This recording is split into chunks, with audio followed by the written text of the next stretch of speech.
This is Manisha Chauhan and welcome to Unfold Biology. आज के इस वीडियो के अंदर हम पंजाब यूनिवर्सिटी एमएससी ज़ूलॉजी 2018 का पेपर डिस्कस करने वाले हैं।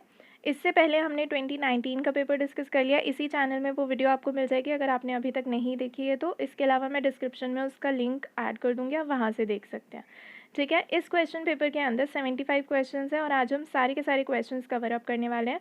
तो अगर आपने अभी तक चैनल को सब्सक्राइब नहीं किया है तो you can consider subscribing the channel because और भी पेपर सोल्यूशन वीडियोस चैनल में एडेड है। सो स्टार्ट करते हैं हम इस वीडियो को। सबसे पहला क्वेश्चन है कि dolphins belong to which group. Dolphins क्या होती हैं? ये मैमल्स होती हैं। सिंपल सा क्वेश्चन है, डॉल्फिन्स मैमल होती हैं और वो पूछ रहे हैं किस ग्रुप से बिलोंग करती हैं, तो C option is correct. Next question, question number 2, locomotory organs of echinoderms are called. Echinoderms जो होते हैं उनके लोकोमोशन में कौन से ऑर्गन्स हेल्प करते हैं? तो वो होते हैं आपके ट्यूब फीट। तो ये जो इकाइनोडर्म्स होते हैं इनके ट्यूब फीट किस किस चीज़ में हेल्प करते हैं? एक तो लोकोमोशन तो हमने पता कर ही लिया, दूसरा होता है एक्सचेंज ऑफ गैसेस। ठीक है, इसके अलावा फीडिंग में भी ये हेल्प करते हैं। यहाँ पे लोकोमोशन के रिस्पेक्ट में पूछा हुआ था तो tube feet will be the answer, option C is correct. Next question, question number 3, melatonin is a hormone of the. Melatonin hormone जो है वो कौन से ग्लैंड से सिक्रीट होता है? ये क्वेश्चन आपसे पूछ रहा है। ठीक है, सो मेलेटोनिन होता है पीनियल ग्लैंड से सिक्रीट। अगर आप इस टेबल को देखोगे ना तो इसमें ऑलमोस्ट सारी चीज़ें हार्मोन से रिलेटेड कवर्ड अप है। जैसे कि हार्मोन्स के नाम क्या हैं, वो किससे रिलीज़ हो रहे हैं, यानी कौन से ग्लैंड से रिलीज़ हो रहे हैं, वो भी लिखा हुआ है। वो कौन से सेल्स या टिश्यूज़ या ऑर्गन पे टारगेट करते हैं अपना, वो भी लिखा हुआ है। और उनका इफेक्ट क्या होता है वो भी मेंशन है यहाँ पे। तो इस टेबल को अच्छे से करके जाना है। यहाँ पर मेलेटोनिन का पूछा था तो वो पीनियल ग्लैंड से सिक्रीट होता है, option B is correct. Next question, question number 4, which of the following are uricotelic. Uricotelic यानी कि यूरिक एसिड वाले जो ऑर्गेनिज्म है, जो ऑर्गेनिज्म नाइट्रोजनस बेस जिनका यूरिक एसिड होता है, वो कौन से ऑर्गेनिजम्स होते हैं? वो होते हैं रेप्टाइल्स एंड बर्ड्स। बर्ड्स यहाँ भी दिया हुआ है लेकिन यहाँ पे मैमल्स भी दिया हुआ है, बट मैमल्स क्या करते हैं? यूरिया एक्सक्रीट करते हैं, राइट। तो यहाँ पे यूरिक एसिड पूछा था तो रेप्टाइल्स एंड बर्ड्स आपका आंसर हो जाएगा, option A. Next question, which of the following is globe fish. Globe fish जो होती है ना, ये पफर फिश फैमिली से बिलोंग करती है। जो पफर फिश फैमिली होती है ये टेट्राडन जीनस से बिलोंग करती है। तो ये जो टेट्राडन जीनस है इसी के अंदर ग्लोब फिश आ जाएगी। ग्लोब फिश का ही पूछा था तो ऑप्शन ए करेक्ट हो जाएगा। बाकी के भी मैंने मेंशन किए हुए हैं तो आप अपने नोट्स यहाँ से बना सकते हो। सो यहाँ पे 5th का आंसर क्या हो जाएगा? Option A. Next question, question number 6, the gills of elasmobranchs are. Elasmobranchs के जो गिल्स होते हैं वो कैसे होते हैं? इलास्मोब्रैंक्स के गिल्स यानी कि कार्टिलेजिनस फिशेस का आपसे पूछ रहे हैं, उनका कैसा होता है? लेमेली फॉर्म्स होता है। और बोनी फिशेस का कैसा होता है? फिलीफॉर्म गिल्स होते हैं। तो यहाँ पे इलास्मोब्रैंक्स का पूछ रहे हैं यानी कार्टिलेजिनस फिश का पूछ रहे हैं, उनका कैसा होता है? लेमेली फॉर्म गिल्स, यानी कि option A correct. Next question, question number 7, egg laying mammal is. Egg laying mammals में कौन से होते हैं? मोनोट्रीम्स की बात ये कर रहे हैं। तो यहाँ पे ये जितने भी आपके नाम देख रहे हो आप यहाँ पे, ये सारे के सारे कैसे हैं? एग लेइंग मैमल्स हैं, जिसमें से एक क्या है? प्लैटिपस है। तो ऑप्शन बी आपका यहाँ पर करेक्ट हो जाएगा। Next question, question number 8, whales belong to order. जो वेल्स हैं वो कौन से ऑर्डर से बिलोंग करते हैं? ये सिटेशिया से बिलोंग करते हैं। वेल्स भी क्या होती है? मैमल्स होती हैं। अभी हमने देखा था डॉल्फिन्स का क्वेश्चन देखा था कि डॉल्फिन्स का पूछा था वो मैमल्स हैं, हो सकता है वेल्स का पूछ लें तो वेल्स भी क्या होती है? मैमल्स होती हैं, बट यहाँ पे ऑर्डर पूछा है so option C is correct. Next question, question number 9, fangs of snakes are present in. Snakes के जो फैंग्स होते हैं वो कहाँ पर प्रेजेंट होते हैं? अगर आप इस डायग्राम को देखोगे, बहुत ही अच्छा डायग्राम दिया हुआ है। यहाँ पे आप ध्यान से देखो, मैक्सिला जो होता है ना उसके साथ यहाँ पे फैंग प्रेजेंट है। सो फैंग्स ऑफ स्नेक्स कहाँ पर प्रेजेंट है? मैक्सिला पे प्रेजेंट है। So option B is correct. Next question, question number 10, raptorial feet are present in. Raptorial feet जो होते हैं वो किस में प्रेजेंट होते हैं? ये वल्चर्स, ईगल्स एंड आउल्स में प्रेजेंट होते हैं। और इन ऑर्गेनिजम्स को, जो एनिमल्स जिनके अंदर रप्टोरियल फीट होते हैं, हम उन्हें रैप्टर्स बोलते हैं। और जो इनके टोज होते हैं ना इन फीट के, उनको हम बोलते हैं talons.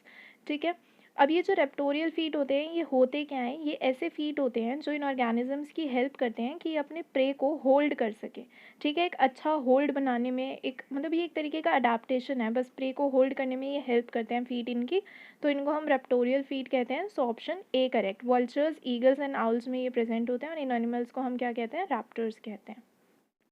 Next question, question number 11, phenomena of neoteny is not shown by. Neoteny का जो फिनोमिना होता है वो कौन शो नहीं करता? नियोटेनिक ऑर्गेनिजम्स कौन से होते हैं? ये वो ऑर्गेनिजम्स होते हैं जो सेक्सुअली तो मैच्योर हो चुके हैं, लेकिन इनकी जो सोमैटिक डेवलपमेंट है ना वो डिले हो गई है।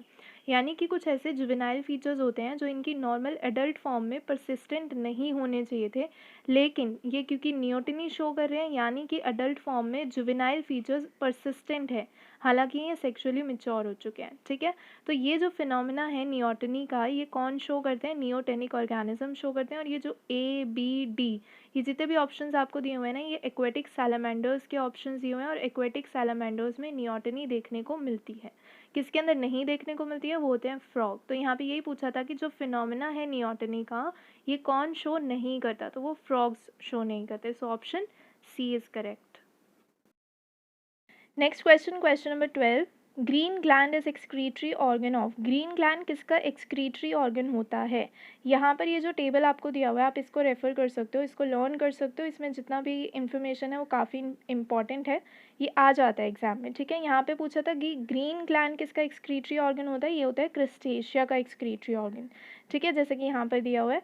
इसके अलावा इसका जो सेकंड पार्ट है ना इस टेबल का, वो मैं इस वीडियो के एंड में अटैच कर दूँगी, आप उसका स्क्रीनशॉट ले लेना। यहाँ पे पूरा नहीं आ रहा था तो मैंने अटैच नहीं किया, वो मैं एंड में अटैच कर दूँगी वीडियो के, उसका स्क्रीनशॉट लेके आप उसको भी लर्न कर लेना। तो एक्सक्रीटरी ऑर्गन पूछा था, ग्रीन ग्लैंड किसका होता है? क्रस्टेशिया का होता है। Option B is correct. Next question, the thecodont teeth are present in. यहाँ पर जो क्वेश्चन पेपर आप देखोगे, लिंक मैं डिस्क्रिप्शन में दे दूँगी, उसमें कोडोंट लिखा हुआ था, तो आई थिंक ये थीकोडॉन टीथ का पूछ रहे हैं। ये किसके अंदर प्रेजेंट होता है? Thecodont teeth. So thecodont teeth होते क्या है? बेसिकली जो इनका बेस होता है ना, ये एनक्लोज्ड रहता है। यहाँ पे फ्री बेस नहीं है, इनका एनक्लोज्ड रहता है। और इस तरीके का जो टीथ होता है या इस तरीके की जो डेंटेशन है, आप किस में देखोगे? इसमें क्रोकोडाइल्स आ जाते हैं, मैमल्स आ जाते हैं, डायनासोर्स आ जाते हैं, जो इस तरीके की डेंटेशन शो करते हैं। ये अटैचमेंट किस तरीके से हो रही है टीथ की, उसके बेसिस पे डिफ्रेंशिएट किया हुआ है, एक्रोडोंट, प्लूरोडोंट, थीकोडोंट। तो थीकोडोंट पूछा था कि ये किसके अंदर प्रेजेंट होता है? तो ये प्रेजेंट होता है मैमल्स के अंदर, यानी कि ऑप्शन डी आपका यहाँ पे करेक्ट हो जाएगा। Next question, question number 14, free swimming larva of Aurelia is. Aurelia का जो लार्वा होता है उसको क्या कहते हैं? ओरेलिया क्या है? ये एक नाइडेरिया है। ठीक है, यहाँ पे अगर आप इस टेबल में देखोगे तो नाइडेरिया का लार्वा क्या है? प्लेन्यूला लार्वा। सो यहाँ पे क्या हो जाएगा? ऑप्शन बी करेक्ट हो जाएगा, that is planula. Next question, question number 15, the most conspicuous system absent in Taenia is. Taenia के अंदर कौन सा सिस्टम एब्सेंट होता है? इसके अंदर डाइजेस्टिव सिस्टम एब्सेंट होता है, बट क्यों? इसके अंदर डाइजेस्टिव सिस्टम इस वजह से एब्सेंट होता है क्योंकि इसको ज़रूरत ही नहीं है डाइजेस्टिव सिस्टम की। लेकिन ज़रूरत क्यों नहीं है? क्योंकि ये अपने होस्ट का जो भी न्यूट्रिएंट है ना, जो उसने डाइजेस्ट किया, उसको एब्जॉर्ब करता है और उससे काम चलाता है। तो इसको सिर्फ अपने सरफेस से उसको एब्जॉर्ब करना है, न्यूट्रिएंट्स को अपने होस्ट से एब्जॉर्ब करना है, दैट्स इट। तो इसको डाइजेस्टिव सिस्टम की ज़रूरत ही नहीं होती, इस वजह से इसके अंदर डाइजेस्टिव सिस्टम एब्सेंट होता है। सो 15 का ए हो जाएगा आपका आंसर, क्योंकि ये यही पूछ रहे थे कि कौन सा सिस्टम एब्सेंट होता है टीनिया के अंदर। So option A is correct. Next question, question number 17, the transition zone where two different types of communities meet. दो तरीके की कम्युनिटी जहाँ पर मिल रही हैं, उस ट्रांजिशन जोन को हम इकोटोन कहते हैं। इकोटोन एक ऐसा एरिया होता है, जैसे यहाँ पे देखो, ये लैंड है, यहाँ से वाटर है, ये दो अलग अलग कम्युनिटीज़ हैं जो रह रही हैं, यहाँ पे टेरेस्ट्रियल है और यहाँ पे एक्वेटिक है। ये आके मिल रही है एक ऐसे जोन में जहाँ पे, मतलब इस तरीके का ये जोन है जहाँ पे डाइवर्सिटी अगर आप देखोगे ना तो बहुत ज़्यादा है। इस जोन के अंदर यहाँ के भी कुछ एनिमल्स आपको मिलेंगे, यहाँ के भी कुछ एनिमल्स मिलेंगे। तो वेराइटी ऑफ ऑर्गेनिजम्स जो है, ये अब मैं कहूँ कि वेराइटी ऑफ स्पीशीज़ जो हैं वो यहाँ पर ज़्यादा है। ये ग्राफ क्या डिनोट कर रहा है? कितनी नंबर ऑफ स्पीशीज़ हैं। ठीक है, नंबर ऑफ स्पीशी का मैं बोल रही हूँ, मैं ये नहीं बोल रही कि ऑर्गेनिजम्स कितने हैं। हो सकता है ऑर्गेनिजम्स यहाँ ज़्यादा हों, यहाँ ज़्यादा हों, लेकिन वेराइटी ऑफ स्पीशीज़ कहाँ पर ज़्यादा होती हैं? ट्रांजिशन जोन के अंदर ज़्यादा होती हैं, क्योंकि यहाँ पे लैंड वाले ऑर्गेनिजम्स भी मिलेंगे, यहाँ पे आपको एक्वेटिक भी मिलेंगे। तो इस जोन को हम कहते हैं इकोटोन, जहाँ पे ये ट्रांजिशन हुआ है लैंड टू वाटर, ये कह लो कि वाटर टू लैंड ट्रांजिशन हुआ है। ठीक है, तो इस एरिया को इकोटोन कहते हैं। Option B is correct. Next question, question number 18, Jim Corbett Park is known for, वो टाइगर्स के लिए जाना जाता है। So option B is correct. Next question, question number 19, the respiratory organ of spiders are. Spiders का respiratory organ पूछ रहे हैं। यहाँ पर ये जो आप टेबल देख रहे हो ना, इसके अंदर वेराइटी ऑफ एनिमल्स के रेस्पिरेटरी ऑर्गन्स एनलिस्टेड हैं, तो इम्पॉर्टेंट टेबल है। इससे पहले भी ये क्वेश्चन पूछा जा चुका है, मैंने एक वीडियो में ये पहले भी डील किया, आई थिंक दिल्ली यूनिवर्सिटी का वो वीडियो था, उसके अंदर भी सेम टू सेम क्वेश्चन था और आंसर भी वही रहेगा, बुक लंग्स रहेगा। ठीक है, तो स्पाइडर्स के अंदर बुक लंग्स होते हैं जिसको वो रेस्पिरेटरी ऑर्गन्स की तरह यूज़ करते हैं। ठीक है, सो 19 का आपका आंसर हो जाएगा सी, और इस टेबल का या तो स्क्रीनशॉट ले लो, नहीं तो इसे अपनी नोटबुक में बना लो और इसको अच्छे से लर्न कर लेना। ठीक है, सो यहाँ पे option C is correct. Next question, question number 20, vibrissae are associated with the function of. Vibrissae जो होता है ये किस फंक्शन के साथ एसोसिएटेड होता है? बेसिकली आपने देखा होगा मैमल्स के माउथ पे विस्कर्स प्रेजेंट होते हैं, जो लंबे लंबे स्टिफ वाले हेयर होते हैं विस्कर्स, वो प्रेजेंट होते हैं, उन्हीं को विब्रेसी कहा जा रहा है। तो ये किस लिए होते हैं? ये टैक्टाइल परसेप्शन के लिए होते हैं, यानी टच को परसीव करने के लिए होते हैं। So C option is correct. Next question, question number 21, Peripatus belongs to. Peripatus किसको बिलोंग करता है? ओनाइकोफोरा को बिलोंग करता है। So option B is correct. Next question, question number 22, which of the following is not a part of ambulacral system. Ambulacral system का कौन इनमें से पार्ट नहीं है? तो यहाँ पर अगर आप डायग्राम के अंदर देखोगे तो स्टोन कैनाल भी यहाँ पर प्रेजेंट है, मेड्रोपोराइट भी यहाँ पर प्रेजेंट है, रेडियल कैनाल भी यहाँ पर प्रेजेंट है। कौन नहीं प्रेजेंट है? एक्सकरेंट कैनाल नहीं प्रेजेंट है। सो एक्सकरेंट कैनाल जो होता है वो एम्ब्यूलैक्रल सिस्टम का पार्ट नहीं होता इकाइनोडर्म्स के अंदर। So option D is correct. Next question, question number 23, prawn and cockroach belong to same. Prawns and cockroaches जो होते हैं ये सेम क्या होता है इनका? किंगडम तो होता है सेम, लेकिन वो ऑप्शन में नहीं दिया हुआ। फाइलम इनका सेम है, ठीक है, फाइलम ऑप्शन में है। इसके बाद सारा कुछ बदल गया है ना, उसके बाद कुछ भी सेम नहीं है, तो इनका फाइलम सेम होता है, बाकी सब डिफरेंट होता है। So option D is correct. Next question, question number 24, feathers at the base of wing quills are called. Feathers जो कि विंग क्विल्स के बेस पे प्रेजेंट होते हैं हम उन्हें कोवर्ड्स कहते हैं। So option B is correct. Next question, question number 25, Weberian ossicles are found in. Weberian ossicles जो होते हैं ये बेसिकली हियरिंग स्ट्रक्चर्स होते हैं, या ये मैं कहूँ कि ये हियरिंग को इन्हांस करने वाले कुछ ऐसे ऑडिटरी स्ट्रक्चर्स होते हैं जो फिशेज में प्रेजेंट होते हैं। ठीक है, तो क्वेश्चन भी यही पूछ रहा है कि जो विबेरियन ऑसिकल्स हैं ये किस में पाए जाते हैं? ये फिशेज में देखने को मिलता है। So C option is correct. Next question, question number 26, halteres are modified. Halteres क्या होते हैं? ये बैलेंसिंग ऑर्गन होते हैं एक तरीके से, जो आपको देखने को मिलता है इन फ्लाइज वगैरह में। तो ये जैसे यहाँ पे आप देख सकते हो ये क्या है? ये हॉल्टियर्स हैं, ये इनको बैलेंस करने में हेल्प करते हैं जब ये उड़ते हैं, फ्लाई करते हैं। तो ये हाइंड विंग्स जो होते हैं ना उनकी एक मॉडिफिकेशन होती है हॉल्टियर्स। तो वही पूछा था कि ये मॉडिफाइड हाइंड विंग्स होते हैं। ठीक है, option B is correct. Next question, question number 27, most fossils are found in. ज़्यादातर जो फॉसिल्स होते हैं वो हमें कहाँ मिलते हैं? वो हमें सेडिमेंट्री रॉक्स में मिलते हैं। ठीक है, ये क्वेश्चन रिपीटेड क्वेश्चन है, इंपॉर्टेंट क्वेश्चन है, B option is correct. Next question, question number 28, the wings of bird and the wings of insect are. Insect के और बर्ड के विंग्स एनालॉगस स्ट्रक्चर्स होते हैं। एनालॉगस क्यों कह रहे हैं हम इन्हें? क्योंकि इनका जो फंक्शन है वो तो सिमिलर है, विंग्स हैं, दोनों काम एक ही कर रहे हैं, बट इनका जो स्ट्रक्चर है ना वो डिफर करता है। क्यों ऐसा हुआ कि इनका फंक्शन सिमिलर है, स्ट्रक्चर डिफरेंट है? क्योंकि इनकी कन्वर्जेंट एवोल्यूशन हुई है। कन्वर्जेंट एवोल्यूशन यानी कि इनके एंसेस्टर्स डिफरेंट थे, फिर ये एक ही जगह पे आके रहने लगे, और क्योंकि एक ही तरीके के एनवायरनमेंट में ये सर्वाइव करने लगे तो इनके जो ऑर्गन्स हैं जिनका स्ट्रक्चर डिफरेंट है उन्होंने सिमिलर फंक्शन अटेन कर लिया उस जगह में सर्वाइव करने के लिए।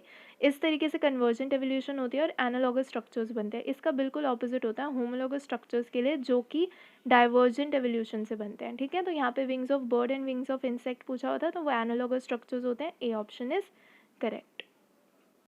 Next question, question number 29, the earliest era in the geological record is. Geological time scale जब हम पढ़ते हैं उसमें से सबसे पहला एरा कौन सा था? सबसे अर्लीस्ट यानी सबसे पुराना। तो यहाँ पे अगर आप देखोगे तो सबसे लास्ट में आ रहा है, यहाँ पे कैम्ब्रियन पे ख़त्म हो रहा है, तो इससे पहले वाला जो टाइम था ना हम उसको प्री कैम्ब्रियन कहते हैं। ठीक है, तो सबसे पुराना क्या हो गया? प्री कैम्ब्रियन हो गया, यानी कैम्ब्रियन से भी पहले वाला टाइम। ठीक है, so option B is correct वही हो। Next question, question number 30, which of the following is primarily an ectotherm. Ectotherm क्या होते हैं? जो बाहर की जो हीट होती है उसके ऊपर डिपेंडेंट रहते हैं, यानी कि एक्सटर्नल सोर्सेज पर डिपेंड रह के उनकी बॉडी की हीट को वो रेगुलेट करते हैं।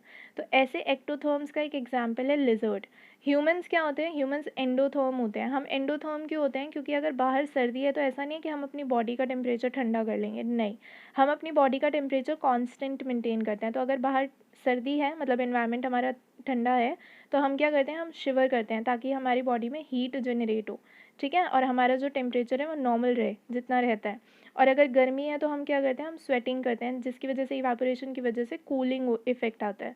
तो ये जो तरीके हैं हमारे, मतलब इस गर्मी को या सर्दी को झेलने के, इसकी वजह से हम एंडोथर्म कहलाते हैं, और ये चीज़ एब्सेंट होती है उन ऑर्गेनिज्म में जो एक्टोथर्म कहलाते हैं। ठीक है, so they depend on the external sources of body heat, इसी वजह से हम उन्हें एक्टोथर्म कहते हैं। इसका option D is correct, lizard इसका एक एग्जाम्पल है।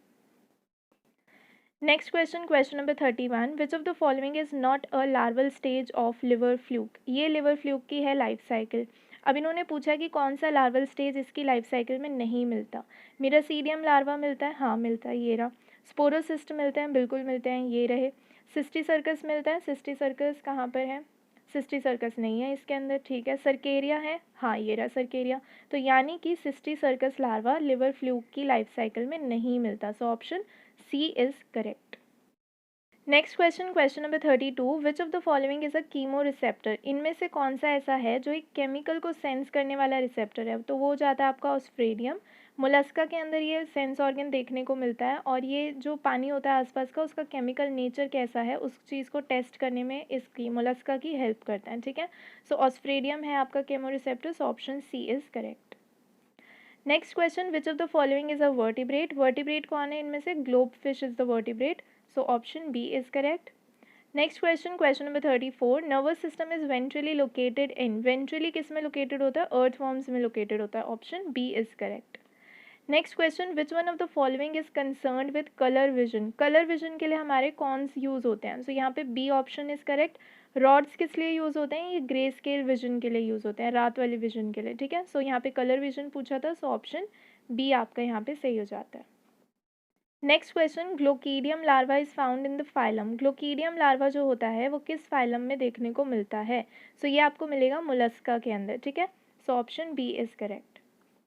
Next question, Aristotle's lantern is found in. ये रिपीटेड क्वेश्चन है, आई थिंक 4-5 पेपर्स ऐसे हैं जिसमें मैंने ये क्वेश्चन डील कराया है। एरिस्टोटल लैंटर्न क्या होता है, ये सी अर्चिन के अंदर देखने को मिलता है। ये इनका डेंटल अपरेटस होता है, जैसे हमारे दांत होते हैं वैसे इनका ये होता है एरिस्टोटल लैंटर्न। ठीक है, सो इनका एक डेंटल अपरेटस है, या आप इसे कह सकते हो टीथ हैं ये इनके।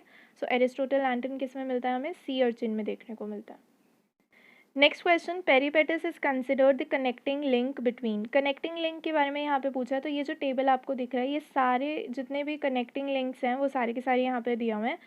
पेरीपेटस जो होता है वो किसके बीच में होता है कनेक्टिंग लिंक, ये होता है एनिलिड्स एंड आर्थ्रोपॉड्स के बीच में। कहाँ पर दिया हुआ है, 5th नंबर पर दिया है। यहाँ आप देख सकते हो पेरीपेटस एनिलिड्स एंड आर्थ्रोपॉड्स का कनेक्टिंग लिंक होता है। बाकी सब का भी आप लर्न कर सकते हो, क्योंकि इससे रिलेटेड क्वेश्चंस आ जाते हैं। कनेक्टिंग लिंक पूछ लेते हैं किसी के भी बीच में। सो पेरीपेटस का होता है C option correct. Next question, question number 39, the volume of gas inspired और एक्सपायर्ड विद ईच ब्रेथ। यहाँ पर ये नहीं बोल रहे हैं कि आप ज़बरदस्ती एक्सहेल कर रहे हो या ज़बरदस्ती इनहेल कर रहे हो, वो वाला फिनोमेना नहीं लग रहा है। नॉर्मल वाला पूछ रहे हैं, जब गैस आप इंस्पायर या एक्सपायर कर रहे हो एक ब्रेथ में, तो उसे क्या कहते हैं, तो उसे हम टाइडल वॉल्यूम कहते हैं। C option is correct.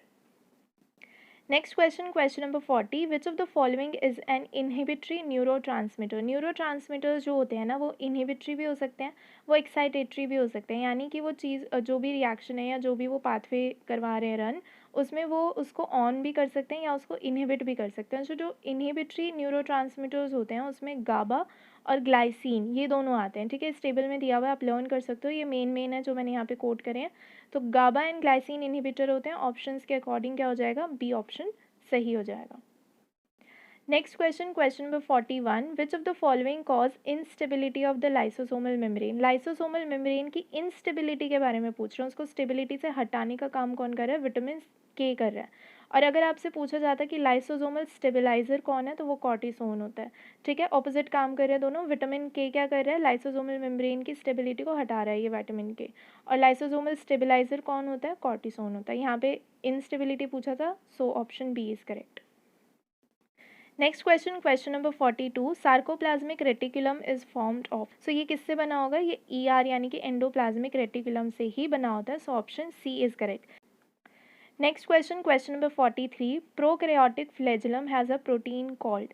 Prokaryotes के अंदर जो फ्लैजेलम होता है, आप सुनते होगे बैक्टीरिया का फ्लैजेलम वगैरह करके, तो वो जो फ्लैजेलम होता है उसके अंदर जो प्रोटीन होता है उसे बोलते हैं फ्लैजेलिन।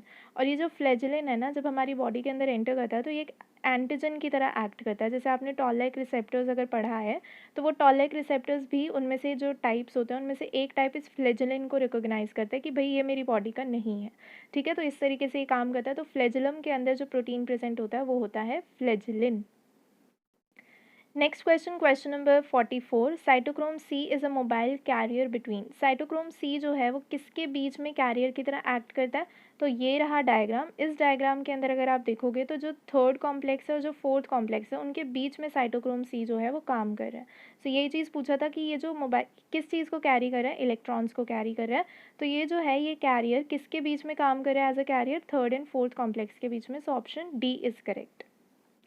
Next question, question number 45, antibody diversity is generated by. आपको पता होगा कि एंटीबॉडीज जो होती हैं उनमें डाइवर्सिटी होना ज़रूरी है ताकि डिफरेंट डिफरेंट एंटीजन्स को वो टारगेट कर सके, है ना। इनकेस कोई डिफरेंट टाइप का एंटीजन आता है, कितने सारे एपिटोप्स वगैरह होते हैं, तो उसके लिए एंटीबॉडी डाइवर्सिटी मेंटेन करने की कोशिश करती है बॉडी। तो उसके लिए बहुत सारी चीज़ें ये करती है, हमारी बॉडी जो होती है बहुत सारी चीज़ें करती है। जैसे VDJ आपने रिकॉम्बिनेशन सुना होगा, जंक्शनल फ्लेक्सिबिलिटी सुना होगा, P एडिशन, N एडिशन। इसके अलावा एक मेन चीज़ होती है वो होती है सोमैटिक हाइपर म्यूटेशन। जो यहाँ पे दिया है ना सोमैटिक म्यूटेशन, इसको बोलते हैं हम somatic hyper mutation to be precise. ठीक है, तो एंटीबॉडी डाइवर्सिटी जनरेट करने के बहुत सारे तरीके हैं, कुछ 7 तरीके हैं जिनसे एंटीबॉडी डाइवर्सिटी जनरेट हो सकती है। उसमें से एक है somatic hyper mutation. So option B is correct. Next question, question number 46, diastase converts. Diastase किस चीज़ को कन्वर्ट करता है? ये स्टार्च को माल्टोज में कन्वर्ट करता है, यानी कि कॉम्प्लेक्स मॉलिक्यूल को छोटे मॉलिक्यूल में कन्वर्ट कर देता है, लेकिन किसके? शुगर्स के ऊपर एक्ट कर रहा है। ठीक है, तो स्टार्च को माल्टोज में कन्वर्ट कर रहा है। Option D is correct. Next question, question number 47, fossil hominids of the genus Australopithecus have been recovered mainly from. ये ऑस्ट्रेलोपाइथेकस के जो फॉसिल होमिनिड्स हैं ये कहाँ से मिले थे हमें? ये साउदर्न ईस्टर्न अफ्रीका से मिले थे। इसके अलावा जो है ये वाला टेबल आप देख सकते हो, कौन से वाले स्पेसिमेन हमें कहाँ से मिले थे वो आप लर्न कर सकते हो, क्योंकि ऑलरेडी एक क्वेश्चन पूछा है तो हो सकता है आगे भी पूछ ले। ठीक है, तो ये टेबल आप रेफर कर सकते हो। यहाँ पर ऑस्ट्रेलोपाइथेकस का पूछा था तो southern and eastern Africa. Next question, question number 48, the author of classic work origin of life on earth. यहाँ पर ध्यान देना, ओरिजिन ऑफ लाइफ लिखा है, ओरिजिन ऑफ स्पीशीज़ नहीं लिखा। ओरिजिन ऑफ स्पीशीज़ वाली जो बुक है वो डार्विन की है, ओरिजिन ऑफ लाइफ वाली जो बुक है वो अलेक्जेंडर ओपेरन की है। ठीक है, तो यहाँ पे C option is correct. Question number 49, genetic drift occurs when a few individuals colonize an island. This particular phenomena is called। अब देखो, जेनेटिक ड्रिफ्ट जो होती है वो दो तरीके से होती है, एक होती है बॉटलनेक, एक होती है फाउंडर इफेक्ट। ये हमने पढ़ा हुआ है। डिफ्रेंशिएट कैसे करते हैं? अगर मान लो कोई डेथ का फिनोमेना स्टेट किया होता है तो हम कहते हैं बॉटलनेक इफेक्ट हुआ है। अगर डेथ नहीं हुई है, सिर्फ कोई माइग्रेशन वाला इफेक्ट हुआ है, तो उसे हम कहते हैं फाउंडर इफेक्ट हुआ है। ठीक है, यहाँ पर क्या हुआ है, कुछ इंडिविजुअल्स ने एक आइलैंड को कॉलोनाइज किया है, यानी कुछ तो माइग्रेशन हुआ है यहाँ पे, और जहाँ भी माइग्रेशन होगा, जेनेटिक ड्रिफ्ट यहाँ पे लिखा हुआ है, तो उसको हम कहते हैं फाउंडर इफेक्ट। ठीक है, तो यहाँ पे ऑप्शन बी करेक्ट हो जाएगा। अगर इन्होंने कुछ भी ऐसा दिया होता है जिससे डेथ हो जाती, फॉर एग्जाम्पल कोई अर्थक्वेक का जिक्र ये कर देते, तो उस केस में बॉटलनेक आंसर हो जाता है। ठीक है, जेनेटिक ड्रिफ्ट पूछ रहे हैं जहाँ पे कॉलोनाइजेशन हुई है यानी माइग्रेशन हुआ है किसी तरीके से, तो फाउंडर इफेक्ट आंसर हो जाएगा option B. Next question, question number 50, Haversian canal are found in. ये हवर्जन केनाल मैंने पहले भी एक वीडियो में डिस्कस किया था कि ये लंबी बोन्स के अंदर प्रेजेंट होता है, लॉन्ग बोन्स के अंदर। सो यहाँ पे आंसर क्या हो जाएगा? Long bones of rabbit. Next question, question number 51, ninth vertebra of frog is. Frog का नाइन्थ वर्टिब्रा कौन सा होता है, कैसा होता है? एसीलस होता है। इसकी डिटेल में मैंने डिस्कशन की है दिल्ली यूनिवर्सिटी के वीडियो में, तो आप वो देख सकते हो अगर आपको बहुत ज़्यादा डिटेल में जाना है कि ये प्रोसीलस, एम्फीसीलस, एसीलस, हेट्रोसीलस क्या होता है। ठीक है, तो यहाँ पे आपका आंसर हो जाएगा C option, that is ninth vertebra frog का एसीलस होता है। ये सिमिलर क्वेश्चन, सिमिलर तो नहीं, ये डिट्टो क्वेश्चन दिल्ली यूनिवर्सिटी में पूछा जा चुका है। Next question, question number 52, terrestrial insects excrete. Terrestrial insects जो होते हैं वो क्या चीज़ एक्सक्रीट करते हैं? वो यूरिक एसिड एक्सक्रीट करते हैं। इससे पहले जो हमने क्वेश्चन डील किया था वो भी सिमिलर था, उसके अंदर यूरिक एसिड कौन एक्सक्रीट करता है ये पूछा हुआ था। यहाँ पर जो है ऑर्गेनिज्म का नाम बताया हुआ है, मतलब क्लास बताई हुई है, इंसेक्ट्स हैं, और ये पूछा हुआ है कि वो क्या चीज़ एक्सक्रीट करते हैं, तो वो यूरिक एसिड एक्सक्रीट करते हैं। Option C is correct. Next question, question number 53, a transition mutation is, transition का पूछा हुआ है, दो होते हैं, एक होता है ट्रांजिशन, एक होता है ट्रांसवर्जन, ठीक है। ट्रांजिशन का मतलब ये होता है कि अगर प्यूरिन को प्यूरिन ने रिप्लेस कर दिया या फिर पिरिमिडिन को पिरिमिडिन ने रिप्लेस कर दिया ड्यू टू म्यूटेशन, कोई म्यूटेशन हुआ, एडेनिन था उसकी जगह ग्वानिन आ गया, या ग्वानिन की जगह एडेनिन आ गया, या फिर साइटोसिन की जगह थाइमिन आ गया, थाइमिन की जगह साइटोसिन आ गया, तो इस तरीके की जो म्यूटेशन होती है हम उसे ट्रांजिशन म्यूटेशन कहते हैं, यानी प्यूरिन से प्यूरिन रिप्लेस हुआ है, पिरिमिडिन से पिरिमिडिन हुआ है। अगर उल्टा हो जाता है, मतलब अगर प्यूरिन को पिरिमिडिन रिप्लेस करा है या पिरिमिडिन को प्यूरिन रिप्लेस करा है, फॉर एग्जांपल एडेनिन को साइटोसिन ने कर दिया रिप्लेस या एडेनिन को थाइमिन ने कर दिया, तो उस केस में हम इसे कहेंगे कि ट्रांसवर्जन हुआ है। यहाँ पे ट्रांजिशन म्यूटेशन का पूछा था, तो सब्सटीट्यूशन ऑफ प्यूरिन और पिरिमिडिन विद प्यूरिन और पिरिमिडिन, यानी कि प्यूरिन को प्यूरिन से, पिरिमिडिन को पिरिमिडिन से। So option A will be correct.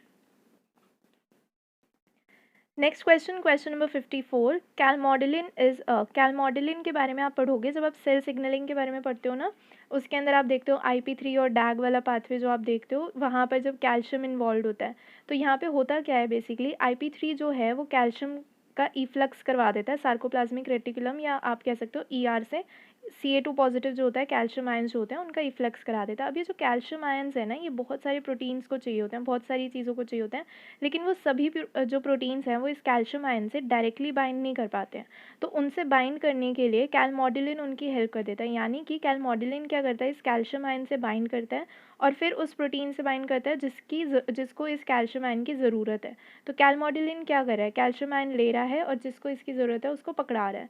तो ये जो कैलमॉडुलिन है, ये पूछा हुआ है कि ये किस तरीके का प्रोटीन है, ये ऐसा प्रोटीन है जो कैल्शियम से बाइंड करता है, ठीक है। इसके बाद ये कैम काइनेज वगैरह के साथ इंटरेक्ट करता है, उनकी हेल्प करता है, उनको एक्टिवेट करता है, उनको कैल्शियम वगैरह प्रोवाइड करता है, ठीक है। सो ये पूरा कैस्केड चलता है। IP3 डैग वाला पाथवे अगर आपने पढ़ा होगा तो आप रिलेट कर पाओगे कि जो कैलमॉडुलिन होता है ये एक ऐसा प्रोटीन होता है जो कैल्शियम से बाइंड कर सकता है, ठीक है। 54 का आंसर क्या हो गया, option B. Next question, question number 55. Intercellular signaling in which one cell can communicate with other over long distances is called. ये भी signaling का ही question है। यहाँ पे बोला है कि दो ऐसे cells जो कि बहुत दूर दूर present है, अगर उनके बीच में communication कराना है तो कैसे कराएंगे, तो वहाँ पर हम endocrine signaling कराएंगे, जहाँ पे blood की help लेनी पड़ती है signal भेजने के लिए, ठीक है। तो उसको कहते हैं हम endocrine signaling, जहाँ पे hormones involved होते हैं। डी ऑप्शन आपका यहाँ पे करेक्ट हो जाएगा। पैराक्राइन क्या होता है, जब दो सेल्स बहुत ही क्लोज प्रेजेंट होते हैं, तो ये आप जब डेवलपमेंटल बायोलॉजी पढ़ते हो तो उसके अंदर सिग्नलिंग सीखते हो ना, तो उसमें मोस्टली पैराक्राइन सिग्नलिंग आप पढ़ते हो, जिसके अंदर दो सेल्स बहुत क्लोजली प्रेजेंट है। फॉर एग्जांपल ए सेल है और बी सेल है, ए ने कुछ सिक्रीट करा, बी ने उसको रिसीव करा और सिग्नलिंग यहाँ पे चल पड़ी है, तो इसको बोलते हैं पैराक्राइन सिग्नलिंग। ऑटोक्राइन सिग्नलिंग का मतलब ऐसा होता है कि वो जो सेल है वो सिग्नल भी खुद ही बना रहा है और ले भी उसको सिग्नल को खुद ही रहा है, यानी खुद ही खाना बना के खुद ही खा रहे हैं, तो उसको हम बोलते हैं ऑटोक्राइन सिग्नलिंग, ठीक है। इस तरीके की सिग्नलिंग अगर आप देखना चाहते हो तो कैंसर सेल्स में अच्छे खासे तरीके से देखने को मिल जाती है। जक्स्टाक्राइन सिग्नलिंग, जैसे कि डेल्टा नॉच, दो सेल्स कनेक्टिविटी में होते हैं यहाँ पे जक्स्टाक्राइन के अंदर, तो इसकी अगर आपको वीडियो देखनी है तो ऑलरेडी चैनल में एडेड है, आप वो देख सकते हो। सो यहाँ पर पूछा था कि डिस्टेंस अगर बहुत ज़्यादा है तो कौन सी सिग्नलिंग होगी, वो एंडोक्राइन सिग्नलिंग होगी। सो option D is correct. Next question, question number 56. From evolutionary point of view, which one of the following is closer to man? Man से कौन closer होगा, साफ सी बात है डॉल्फिन होगी, डॉल्फिन mammals है, so C option is correct. Next question, question number 57. When a trait exhibits complete dominance, a cross between heterozygotes produce. जब complete dominance हो रही है, यानी मेंडल के पूरे पूरे लॉज आप यहाँ पर लगा सकते हो, क्रॉस हो रहा है heterozygotes के बीच में, तो उसके बाद फिनोटिपिक रेशियो पूछा हुआ है, क्योंकि सारे ऑप्शंस में फिनोटाइप का ही बात की है, फिनोटिपिक रेशियो ही मेंशन्ड है, तो आपको फिनोटिपिक रेशियो बताना है जब heterozygotes का आप क्रॉस करते हो। तो वहाँ पे फिनोटिपिक रेशियो क्या आता है, 3:1 आता है, जैसा कि आप यहाँ देख सकते हो, सिंपल वाला क्रॉस है अपना मेंडल वाला ही, मोनोहाइब्रिड क्रॉस, ठीक है। यहाँ पे क्या आ जाएगा, 3:1 आ जाएगा, B option correct. Next question, question number 58. Lyon hypothesis या Lyon hypothesis is based on, ये जो हाइपोथेसिस है ये क्या कहता है कि जो फीमेल होती है ना उनके अंदर दो एक्स क्रोमोसोम होते हैं, सेक्स क्रोमोसोम अगर हम फीमेल के देखें तो एक्स और एक्स, दो एक्स होते हैं, उनमें से एक एक्स क्रोमोसोम जो होता है ना उसकी इनएक्टिवेशन होती है, और इनएक्टिवेशन के बाद जब वो कंडेंस हो जाता है एक एक्स क्रोमोसोम, तो हम उसे कहते हैं बार बॉडी, ठीक है। वो बहुत ही एक स्पॉट की तरह दिखता है, जब उसका सेल देखते हैं ना हम सेल के अंदर, वो एक स्पॉट की तरह दिखता है, तो हम इसे क्या कहते हैं, बार बॉडी कहते हैं। तो लियन हाइपोथेसिस भी इसी के बारे में बात करता है, वही चीज़ पूछी हुई थी, तो ऑप्शन डी आपका यहाँ पर करेक्ट हो जाएगा। Next question, question number 59, Turner syndrome is represented by. Turner syndrome के अंदर क्या होता है, यहाँ पर फीमेल के 2 एक्स क्रोमोसोम में से एक एक्स क्रोमोसोम गायब होता है, तो उसे क्या कहते हैं, टर्नर सिंड्रोम कहते हैं। फीमेल के अंदर देखने को मिलता है और एक्स ओ या फिर एक्स ज़ीरो करके हम इसको रिप्रेजेंट करते हैं, ठीक है। So C option is correct. एक होता है क्लाइनफेल्टर। क्लाइनफेल्टर के अंदर क्या होता है, ये मेल्स के अंदर देखने को मिलता है। मेल्स के अंदर नॉर्मली एक्स और वाई होता है। क्लाइनफेल्टर वाले जो मेल होते हैं उनके अंदर एक एक्स एक्स्ट्रा हो जाता है, यानी कि वो एक्स एक्स वाई हो जाते हैं, ठीक है। यहाँ पर टर्नर का पूछा था तो वो एक्स ज़ीरो या एक्स ओ होता है। So C option is correct, option C. Next question, question number 60, plasmids can take inserts of. Plasmids के अंदर हम कितना बड़ा जीन इंसर्ट कर सकते हैं। प्लाज्मिड्स होते हैं ना जिनकी रिस्ट्रिक्शन डाइजेशन कराते हैं, फिर हम अपने जीन की भी सेम एंजाइम से रिस्ट्रिक्ट कर देते हैं उसको और फिर दोनों को लाइगेट करा देते हैं, फिर हमारा जो प्लाज्मिड है वो वेक्टर की तरह एक्ट करने लगता है। हम अपने जीन ऑफ इंटरेस्ट की यहाँ से कॉपी बना सकते हैं या जो भी उसके साथ वर्क हमें परफॉर्म करना है हम वो कर सकते हैं, लेकिन जो जीन हम इसके अंदर डाल रहे हैं वो कितना बड़ा होना चाहिए, इसकी कैपेसिटी कितनी है, मैक्सिमम कितना बड़ा जीन ये इनकॉर्पोरेट कर सकता है अपने अंदर, 10 KB या फिर उससे कम, इससे ज़्यादा नहीं, ठीक है। और सबसे ज़्यादा जो कैपेसिटी है जीन को इंसर्ट करने की, सबसे बड़ा जीन कौन इंसर्ट करवा सकता है, याक, यानी कि यीस्ट आर्टिफिशियल क्रोमोसोम, 100 से 3000 किलो बेस पेयर्स, राइट। तो ये क्वेश्चन याक से रिलेटेड CU सेट में था आई गेस, तो था ये क्वेश्चन। तो ये टेबल इंपॉर्टेंट है, आप इसको लर्न कर लेना अच्छे से, एग्जाम में जाने से पहले बस ये देख लेना सबसे ज़्यादा किस में है, कम किस में है, ये वगैरह। और प्लाज्मिड के अंदर 10 KB से ज़्यादा नहीं हो सकता। 60 का क्या हो जाएगा, ए ऑप्शन करेक्ट हो जाएगा। Next question, question number 61, Plasmodium falciparum causes, ये क्या कॉज करता है, ये मलेरिया कॉज करता है। So option C is correct. Next question, question number 62, appetite is controlled by. Appetite को कंट्रोल कौन करता है, हाइपोथैलेमस करता है। Option B is correct. Pyrimidine dimers are corrected by. Pyrimidine dimers जो बन जाते हैं यूवी रेडिएशन वगैरह की वजह से, उनको करेक्ट करने के लिए 2 तरीके यूज़ हो सकते हैं। एक होता है फोटो रिएक्टिवेशन रिपेयर, दूसरा होता है हमारा nucleotide excision repair. Accession repair कौन सा, न्यूक्लियोटाइड वाला। सो ऑप्शन बी यहाँ पे करेक्ट हो जाएगा। अगर यहाँ पे फोटो रिएक्टिवेशन रिपेयर दिया होता तो वो भी करेक्ट हो सकता था, ठीक है। सो यहाँ पे क्या हो जाएगा, nucleotide excision repair, B option correct. Next question, question number 65, in which form the carbon dioxide is carried in the blood. अब देखो यहाँ पे दिया हुआ है sodium carbonate, sodium bicarbonate, potassium carbonate, magnesium bicarbonate. ये तो हमें पता है कि कार्बोनेट की फॉर्म में नहीं होता, बाइकार्बोनेट की फॉर्म में होता है। दूसरी चीज़, प्लाज्मा के अंदर जो Na पॉजिटिव होता है ना, वो बाइकार्बोनेट के साथ बाइंड कर जाता है और सोडियम बाइकार्बोनेट बनाता है। तो ये जो कार्बन डाइऑक्साइड होता है ये ब्लड के अंदर किस फॉर्म में कैरी होता है, एज सोडियम बाइकार्बोनेट ये कैरी होता है और मैक्सिमम इसी फॉर्म में कैरी हो रहा होता है, ठीक है। सो 65 का क्या आंसर हो जाएगा, ऑप्शन बी करेक्ट हो जाएगा। Next question, question number 66, crossing over occurs between. Crossing over किसके बीच में होती है, होमोलोगस क्रोमोसोम्स के बीच में होती है, वेरी मच करेक्ट। लेकिन यहाँ पे अगर आप देखोगे ए ऑप्शन दिया हुआ है होमोलोगस क्रोमोसोम, सी ऑप्शन दिया है क्रोमैटिड्स ऑफ होमोलोगस क्रोमोसोम। तो ज़्यादा करेक्ट कौन सा है, ज़्यादा अप्रोप्रिएट कौन सा है या ज़्यादा इन्फॉर्मेटिव कौन सा है, सी ऑप्शन। क्योंकि होमोलोगस क्रोमोसोम्स के जो क्रोमैटिड्स होते हैं उनके बीच में क्रॉसिंग ओवर होती है। So C option is correct. Next question, question number 67, venous blood is carry to the lungs for oxygenation by D. Venous blood या वीनस ब्लड जो होता है वो बेसिकली डीऑक्सीजनेटेड ब्लड होता है जिसके अंदर ऑक्सीजन का लेवल कम होता है, ठीक है। उसको हम डीऑक्सीजनेटेड कह देते हैं वैसे, बट वो डीऑक्सीजनेटेड नहीं होता, बस ये होता है कि उसके अंदर ऑक्सीजन का लेवल बहुत कम होता है। तो उसको ऑक्सीजनेटेड बनाने के लिए लंग्स के पास लेके जाना पड़ता है। तो जो भी मान लो आपकी ब्लड वेसल है जो लंग के साथ इंटरेक्ट करिए, हम उसके आगे क्या लगा देते हैं, पल्मोनरी लगा देते हैं। और जो वेसल हार्ट से निकलती है और कहीं जाती है तो हम उसे क्या कहते हैं, आर्टरी कहते हैं। तो ये क्या हो जाएगी, पल्मोनरी आर्टरी। ये हार्ट से निकलेगी, लंग के पास जाएगी, इस वजह से आर्टरी कह रहे हैं, और क्योंकि लंग के पास जा रही है इस वजह से पल्मोनरी आर्टरी कह रहे हैं। तो ये क्या हो जाएगा यहाँ पे आंसर आपका ऑप्शन ए करेक्ट हो जाएगा। Next question, question number 68, phenylketonuria is a human disease, a person affected by disease suffers from. Phenylketonuria जो कि ह्यूमन डिजीज है, अगर कोई भी बच्चा या कोई भी पर्सन इससे अफेक्टेड है तो उसको न्यूरोलॉजिकल प्रॉब्लम्स होनी शुरू हो जाती हैं, यानी कि मेंटल इडियोसी हो जाती है। So C option is correct. Next question, question number 69, pancreatic duct transport secretion from pancreas to the. Pancreatic duct जो होता है वो पैनक्रियाज से सिक्रीशन लेता है, कहाँ पर सिक्रीट करता है, फाइनली वो सिक्रीशन कहाँ जाती है, वो जाती है ड्यूडेनम के अंदर। ड्यूडेनम क्या है, ये हमारा स्मॉल इंटेस्टाइन का एक पार्ट है। तो पैनक्रियाटिक डक्ट स्मॉल इंटेस्टाइन को देता है ये जो भी सिक्रीशंस है पैनक्रियाज की, लेकिन कौन से पार्ट को, ड्यूडेनम को देता है। So option B is correct. इस डायग्राम में अगर आप देखोगे तो बहुत क्लियरली दिख रहा है कि जो पैनक्रियाटिक डक्ट है ये यहाँ से आ रहा है और ये ड्यूडेनम को सिक्रीशंस दे रहा है। सो ऑप्शन कौन सा सही हो गया, बी ऑप्शन सही हो गया। Next question, question number 70, the insect vector of leishmaniasis is, leishmaniasis का इंसेक्ट वेक्टर कौन होता है, सैंड फ्लाइज होती हैं और सैंड फ्लाइज का जीनस क्या होता है, फ्लीबॉटमस होता है। सो यहाँ पे आंसर क्या हो जाएगा, फ्लीबॉटमस हो जाएगा। यहाँ पे लाइफ साइकिल दी हुई है, आप एक बारी गो थ्रू कर सकते हो इससे। यहाँ पे सिर्फ वेक्टर पूछा था कि इंसेक्ट वेक्टर कौन है लिशमनियासिस का, तो वो होता है आपका सैंड फ्लाई और जीनस क्या होता है उसका, फ्लीबॉटमस होता है। सो ऑप्शन बी करेक्ट हो जाएगा। Next question, question number 71, Trypanosoma gambiense produces in man, ये जो ट्रिपैनोसोमा ब्रूसिए गैम्बियेंसे होता है ये क्या कॉज करता है, ये स्लीपिंग सिकनेस कॉज करता है। यहाँ पर ट्रिपैनोसोमा गैम्बियेंसे दिया हुआ था, लेकिन अगर आपको दिया हो ट्रिपैनोसोमा क्रूजी, तो क्रूजी क्या कॉज करता है, ये चागास डिजीज़ कॉज करता है। तो क्रूजी सी से, चागास भी सी से हैं तो याद हो जाएगा। लेकिन अगर ये आपसे पूछ रहे हैं ब्रूसे करके या फिर गैम्बियेंसे दिया हुआ है क्वेश्चन में, तो फिर आप लिखोगे स्लीपिंग सिकनेस कॉज करता है, ठीक है। सो यहाँ पे गैम्बियेंसे था, so sleeping sickness will be your answer, that is option B will be correct. Next question, question number 72, which of the following is a soft coral, इनमें से कौन सा ऐसा है जो कि सॉफ्ट कोरल है, तो वो होता है आपका एल्सायोनियम। तो यहाँ पे C option is correct. Next question, question number 73, which of the following is an example of jawless fish, jawless कौन सा होता है, लैम्प्री होता है। So C option is correct.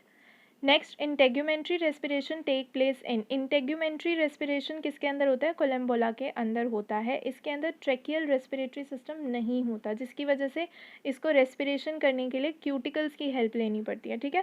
So integumentary respiration किसके अंदर होता है, कोलम्बोला के अंदर होता है। Option A is correct.